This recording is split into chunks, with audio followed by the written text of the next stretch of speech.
వి gold trusted gold buyers తాకట్టులో ఉన్న బంగారాన్ని విడిపించి ఈ రోజు ఉన్న మార్కెట్ ధరకే కొనబడును. మరిన్ని వివరాలకు సంప్రదించండి 77107720. ఈరోజు భద్రాచలంలో ముఖ్యంగా ఏజెన్సీ ప్రాంతంలో ఎస్సీలు బీసీలు అనే వాళ్ళని గుర్తించే పరిస్థితి లేకుండా జిల్లా ప్రభుత్వ యంత్రాంగం తీసుకున్న నిర్ణయాలు ఈరోజు వాళ్ళకి చాలా శాపంగా మారుతుంది. ఎందుకనంటే ఏజెన్సీ ప్రాంతంలో స్థానిక సంస్థల్లో మీరు ఇస్తున్నటువంటి రిజర్వేషన్లో రాష్ట్ర ప్రభుత్వం వారు 42% రిజర్వేషన్ కేటాయించింది. సరే, చాలా కాలం తర్వాత బీసీ రిజర్వేషన్లు భద్రాచలంలో భద్రాచలంలో దుమ్ముగూడెంలో చెర్లలో ఏర్పాటు చేశారు. సరే, మేము దాన్ని స్వాగతించిన ఒకంత, ఎందుకంటే బీసీకి రాలేదు అవకాశాలు కాబట్టి. ఏజెన్సీ ఏరియాలో 50% ఎస్టీ ఇచ్చేస్తున్నారు, దాన్ని స్వాగతిస్తారు. 50% స్థానిక సంస్థల సీట్లని ఎస్టీలకు కేటాయించడం, దాన్ని స్వాగతిస్తారు. మరి ఈరోజు మిగతా 50% ఓపెన్ పెట్టడం వల్ల ఆర్థికంగా స్థిరత్వంగా నిలబడిన వాళ్ళు మాత్రమే ఈరోజు అక్కడికి వచ్చే పరిస్థితి ఉంది. మరి రూల్ ఆఫ్ రిజర్వేషన్ అమలు జరగట్లేదు. మరి క్షేత్రస్థాయిలో పరిశీలించాల్సినటువంటి ఈ జిల్లా కలెక్టర్ గారు మరి ఆయనకి తెలియట్లేదా? మరి యూపీఎస్సీ స్థాయిలో చదువుకొని వచ్చినటువంటి వ్యక్తులు, ఈ జ్ఞానాన్ని పెట్టి పరిశీలించాల్సిన వ్యక్తులు ఈరోజు భద్రాచలం రిజర్వేషన్స్ తీసుకుంటే 14 ఎంపీటీసీలు ఉంటే 7 ఎంపీటీసీలు ఎస్టీలకు ఇస్తే 7 ఎంపీటీసీలు ఓపెన్లో పెట్టింది. మరి ప్రభుత్వం ఇచ్చిన, రాష్ట్ర ప్రభుత్వం ఇచ్చిన 42% నువ్వు అమలు జరగట్లేదు. ఎస్సీలకు రావాల్సిన 2 సీట్లు రాలేదు, బీసీలకు 3 రావాలి, అది రాలేదు. ఓపెన్లో ఒక 2 ఉండాలి.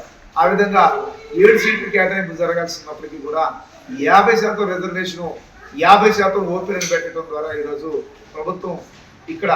ప్రభుత్వ లక్ష్యం నెరవేరకపోగా ఏజెన్సీ ప్రాంతంలో ఉన్నటువంటి ఎస్సీలని బీసీలని కనీసం మనుషులుగా గుర్తించే పరిస్థితి లేదని, ఆ విధంగా మీరు చేస్తున్నారని ఈ సందర్భంగా నేను మీకు గుర్తు చేస్తున్నాను.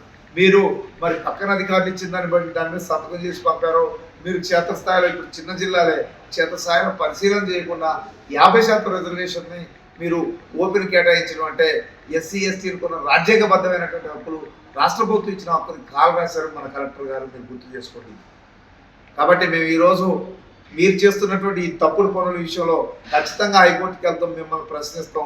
ఆ లోపలనన్నా మీరు బుద్ధి తెచ్చుకొని చేస్తున్నటువంటి తప్పుల్ని, ఇది కరెక్ట్ కాదు, సవరించుకోవాలి మీ తప్పుల్ని. ఇది రాజ్యాంగబద్ధంగా వాళ్ళకి ఎస్సీలకి ఇవ్వాల్సినటువంటి అవసరం ఉంది, బీసీలకి ఇవ్వాల్సినటువంటి అవసరం ఉంది. ఆ తర్వాత ఓపెన్ పెట్టాలి అని చెప్పి మీరు నిర్ణయించి, ఈ విధంగా మీ నిర్ణయాలను మార్చుకొని ఇచ్చిన నోటిఫికేషన్ వెంటనే వెనక్కి తీసుకొని ఇక్కడ దాని షెడ్యూల్ని రీషెడ్యూల్ చేసుకోవాలా, చేసుకుని ఎస్సీ ఎస్టీలకి బీసీలకి రాజ్యాంగం ద్వారా వచ్చినటువంటిది, రాష్ట్ర ప్రభుత్వం కల్పించినటువంటి హక్కులన్నింటినీ కూడా ఇచ్చే విధంగా చేయాలా. లేకపోతే ఇక్కడ అధికారులు సక్రమంగా పనిచేసినట్లు కాదు, జిల్లా స్థాయి అధికారి అయిన కలెక్టర్ గారు కూడా వీటన్నింటినీ విస్మరిస్తున్నారు. మీరు ఓసీల పక్షపాతిగా ఈరోజు భద్రాచలంలో తీసుకున్న రిజర్వేషన్లో, ఎంపీటీసీల విషయంలో తీసుకున్న రిజర్వేషన్లో ఓసీల పక్షపాతిగా మారాలని ఈ సందర్భంగా నేను మీకు తెలియజేస్తున్నా. ఈ విధానాలు మానుకోండి. కోర్టు దాకా వెళ్ళి చీవట్లు పెట్టేదానికంటే కూడా ముందుగానే మీరు కూడా రాజ్యాంగబద్ధంగా ఏర్పడలేదు, యూపీఎస్సీ ద్వారా వచ్చిన వాళ్ళు కాబట్టి, అదే యూపీఎస్సీ రాజ్యాంగం ద్వారా వచ్చింది, అదే రాజ్యాంగం ఇక్కడ ఎస్సీ ఎస్టీ బీసీలందరికీ కూడా హక్కులు కల్పించిందనే దాన్ని గుర్తుపెట్టుకొని మళ్ళీ ఈ రిజర్వేషన్స్ రీషెడ్యూల్ చేయాలని చెప్పేసి మేము డిమాండ్ చేస్తున్నాం. 8వ తారీఖున రాష్ట్ర ప్రభుత్వానికి హైకోర్టు తీర్పిచ్చే లోపలే మీరు ఈ 50% అనేది ఎప్పటి నుంచో అన్యాయం జరుగుతుంది, 50% ఓపెన్ అని చెప్పి ఎస్సీ బీసీలకు ఎప్పటి నుంచో అన్యాయం జరుగుతుంది. ఈ అన్యాయాన్ని మీరు అరికట్టే విధంగా చర్యలు తీసుకోవాలా, లేకపోతే క్షేత్రస్థాయిలో వైఫల్యం చెందిన అధికారులుగా మేము మిమ్మల్ని గుర్తిస్తాం ఈ సందర్భంగా తెలియజేస్తున్నాం. జై తెలంగాణ. తెలుగులో ఫాస్టెస్ట్ న్యూస్ ఇప్పుడు కొత్త అవతారంలో 5 సెకండ్లోనే పూర్తి వార్తా సమాచారం మీ చేతిలో.